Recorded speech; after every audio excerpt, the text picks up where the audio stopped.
하나님의 말씀 구약성경 예레미야 17장 1절로 11절 말씀까지입니다. 예레미야 17장 1절 말씀부터 11절 말씀까지를 교독해서 함께 읽도록 하겠습니다. 예레미야 17장 1절로 11절 말씀입니다. 교독합니다. 유다의 죄는 금강석 끝 철필로 기록되되 그들의 마음팜과 그들의 제단불에 새겨 졌거늘 그들의 자녀가 높은 언덕 위 푸른 나무 곁에 있는 그 제단들과 아세라들을 생각한도다. 들에 있는 나의 산아 내 온 영토의 죄로 말미암아 내가 내 재산과 내 모든 보물과 산당들로 노략을 당하게 하리니 내가 내게 준 내 기업에서 내 손을 뗄 것이며 또 내가 너로 하여금 너로 알지 못하는 땅에서 내 원수를 섬기게 하리니 이는 너희가 내 노를 맹렬하게 하여 영원히 타는 불을 일으켰음이라. 여호와께서 이와 같이 말씀하시니라. 무릇 사람을 믿으며 육신으로 그의 힘을 삼고 마음이 여호와에게서 떠난 그 사람은 저주를 받을 것이라. 그는 사막의 떨기나무 같아서 좋은 일이 오는 것을 보지 못하고 광야 간조한 곳 건건한 땅 사람이 살지 않는 땅에 살리라. 그러나 무릇 여호와를 의지하며 여호와를 의뢰하는 그 사람은 복을 받을 것이라. 그는 물가에 심어진 나무가 그 뿌리를 강변에 뻗치고 더위가 올지라도 두려워하지 아니하며 그 입이 청청하며 가무는 애에서도 걱정이 없고 결실치 그치지 아니함 이를 같으리라. 만물보다 거짓되고 심히 부패한 것은 마음이라. 누가 능히 이를 알리오마는 나 여호와는 심장을 살피며 폐부를 시험하고 각각 그의 행위와 그의 행실대로 다 보응하나니 같이 불의로 치부하는 자는 자고새가 낫지 아니한 알을 품음 같아서 그의 중년이 그것을 떠나겠고 마침내 어리석은 자가 되리라. 아멘. 살아계신 하나님의 말씀입니다. 예레미야의 설교가 이제 주님의 음성으로부터 계속 그 백성들에게 주어집니다. 오늘 본문 말씀은 이스라엘 백성이 짓고 있는 그 죄가 너무나도 분명하고 또 너무나도 아주 강력하기 때문에 유다의 죄는 금강석 끝 철필로 기록됐다 이렇게 표현을 합니다. 지울 수 없도록 그렇게 이제 죄가 기록이 되고 있는 모습을 보여줍니다. 과거에 인쇄술이 발달되지 않았던 그런 시대에 우리는 주보를 만들려면은 이제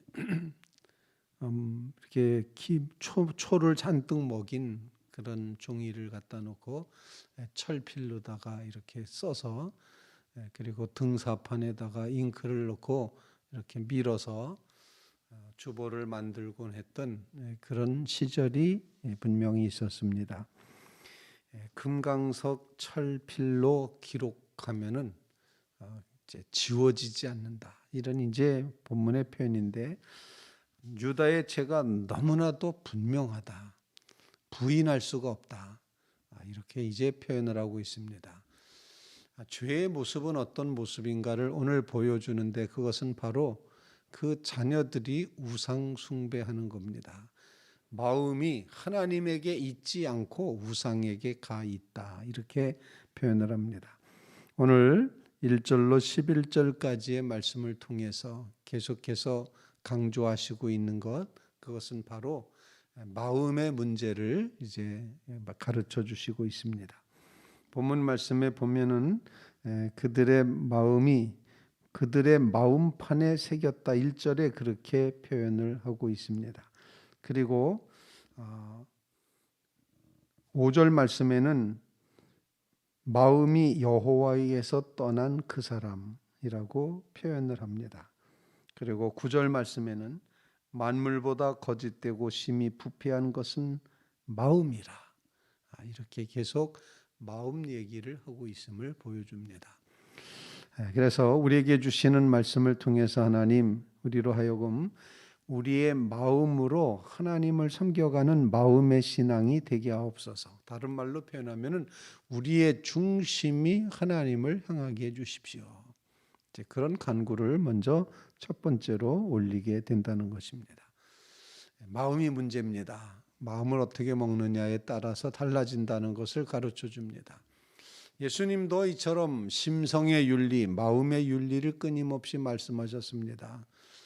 마음만 먹어도 죄가 된다라고 가르쳐 주시는 겁니다. 우리는 이 동기의 죄, 마음의 죄 이런 것을 오늘 말씀을 하고 있는데 하나님 우리로 하여금 마음으로 짓는 죄도 죄인 것을 알게 해주셔서 마음으로 죄짓지 말게 해 주시옵소서. 누군가를 저주한다든지 미워한다든지 싫어한다든지 증오한다든지 이렇게 마음으로부터 얼마든지 우리가 그렇게 할 수 있는데 그런 죄를 범하지 말게 하옵소서. 마음의 죄에서부터 자유롭게 해 주시옵소서. 풀어내 주시옵소서. 이렇게 주님 앞에 기도할 수 있기를 바랍니다. 그런데 그 마음판에 뭐가 새겨졌는가? 죄가 새겨졌는데 그 죄는 2절 말씀에 보면 그들의 자녀가 높은 언덕 위 푸른 나무 곁에 있는 제단들과 아세라들을 생각하는도다. 우상을 생각하고 우상을 이제 섬긴다라는 겁니다. 아예 마음에 우상 숭배하기로 결정이 돼 있는 것처럼 그렇게 표현을 하고 있습니다. 그래서 마음에 철필로 새겨놓은 것과 같은 죄, 우상 숭배의 죄를 하나님께서 지적을 하시면서 하시는 말씀이 이제 이 우상 숭배의 죄로 말미암아 내 온 영토의 죄로 말미암아 내가 내 재산과 내 보물과 산당들을 노략을 당하게 하고 내게 준 기업에서 내 손을 뗄 것이며 내가 너로 하여금 너도 알지 못하는 땅에서 내 원수를 섬기게 하리니 이는 내 노를 맹렬하게 하여 영원히 타는 불을 일으켰음이니라. 마음으로 하나님을 섬기지 않고 우상을 숭배했던 이 죄에 대해서 하나님은 철저하게 심판하신다. 남의 나라에 가서 원수를 섬겨야 되고 그런 고통을 겪게 될 것이다. 맹렬한 하나님의 진노와 심판의 불이 임하게 될 것이다. 이렇게 말씀을 하고 있습니다. 하나님 우리로 하여금 마음의 신앙, 중심의 신앙을 갖게 하여 주시옵소서. 간절히 간구하며 기도하는 주의 성도들 꼭 되시기를 주님의 이름으로 부탁을 드립니다. 두 번째로 오늘 본문 말씀은 똑같은 주제를 가지고 그 다음 구절에 이렇게 말합니다. 우리로 하여금 물가의 신앙을 가져야 된다. 이렇게 가르쳐주고 있습니다. 사막의 떨기나무 같은 인생이 있고 그리고 물가에 심어진 나무 같은 인생이 있다고 이렇게 말씀하시면서 우리의 신앙은 물가에 심어지는 신앙이 되어야 된다라고 가르쳐 주시고 있습니다. 5절 말씀에 여호와께서 말씀한 무릇 사람을 믿으며 육신으로 그의 힘을 삼고 마음이 여호와에게서 떠난 그 사람은 저주를 받게 된다. 사람을 의지한다. 앞부분에는 우상 숭배를 하였다. 그것이 죄라면 이번에는 사람이 육신을 의지한다. 이렇게 표현하는 겁니다. 자기를 의지하는 겁니다. 인생을 의지하는 겁니다. 세속적인 것을 의지하는 것입니다. 그것을 믿고 그것을 이제 마음의 힘으로 삼는 사람, 그런 사람은 저주를 받게 된다 말씀하시면서 그 다음 구절에 보면은 그런 사람은 사막의 떨게나무 같다. 좋은 일 오는 거 못 본다. 광야 간조한 것 건건한 땅 사람도 살지 않는 땅에 살게 될 것이다. 그러나 무릇이라고 말씀하시면서 여호와를 의지하며 의뢰하는 그 사람은 복을 받을 것이라. 그는 물가에 심어진 나무가 이렇게 표현합니다. 물가에 심어진 나무. 그 심령의 뿌리가 하나님에게 연결되어 물가에 심어진 나무와 같은 삶을 살아가게 하옵소서. 이런 간구를 주님 앞에 올릴 수 있기를 바랍니다. 마음의 신앙으로 살게 하옵소서, 물가의 신앙으로 살게 하옵소서. 이렇게 하나님 앞에 기도하는 주의 성도들 꼭 되시기를 간절히 바랍니다. 여기서 여호와를 의지하며 여호와를 의뢰하는 것, 이것은 믿음의 모습이 아는 것에서만 머무르는 것이 아니라 완전히 기대고 의지하는 것까지 나아가야 됨을 보여주고 있습니다. 하나님을 아는 데서 머물러서는 그거는 굉장히 사치스러운 믿음이 됩니다. 아는 데서 끝나기 때문입니다. 그런데 의지하고 의뢰한다는 것은 이제 거기에 기대고 그것에 의해서 살아가는 것을 표현합니다. 그것 때문에 내가 영향을 받고 그것 때문에 내가 힘을 얻고 그것 때문에 용기 있게 나아갈 수 있게 되는 것, 이 의지하는 믿음, 물가의 신앙으로 살아가게 해 주시옵소서. 그런 간구를 주님 앞에 올릴 수 있기를 간절히 바랍니다. 물가 신앙, 어떤 신앙입니까? 뿌리를 강변에 뻗쳤습니다. 심령의 뿌리가 하나님에게 연결되어 있습니다. 하나님하고 끊어져 있질 않습니다. 무슨 일을 하든지 어떤 경우를 만나든지 하나님에게 연결되어 있어서 하나님께로부터 공급하시는 모든 은혜와 사랑과 축복을 연결하여 살아가는 존재가 된다는 것입니다. 여러분 모두 이 물가의 신앙을 꼭 간직하시기를 주님의 이름으로 부탁을 드립니다. 이제 마음의 신앙과 물가의 신앙을 간직할 때 하나님께서는 정말 주시는 놀라운 축복이 임한다는 것을 보여줍니다. 뿌리를 강변에 뻗쳤습니다. 더위가 올지라도 두려워하지 않습니다. 잎이 청청하며 가무는 해에도 걱정이 없고 결실이 그치지 않습니다. 이렇게 표현하면서 이렇게 물가 신앙과 또 마음의 신앙에서부터 벗어난 사람들의 모습은 그 하나님에게서 떠난 사람은 자고새 같다, 이렇게 표현을 하고 있습니다.